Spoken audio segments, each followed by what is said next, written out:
Welcome to Chandana Maths channel. Sin theta into cosecant theta equal to sin theta into since cosecant theta equal to 1 by sin theta. So sin theta into 1 by sin theta cancel 1. Therefore sin theta into cosecant theta equal to 1.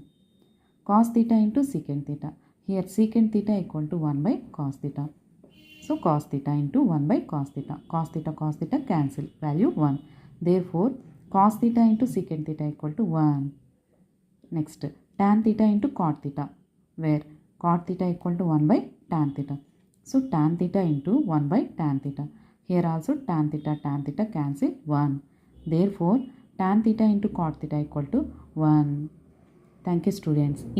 ఈ video కనుక మీకు నచ్చినట్లయితే like చేయండి, మీ ఫ్రెండ్స్కి share చేయండి, subscribe చేసుకోండి. Thank you.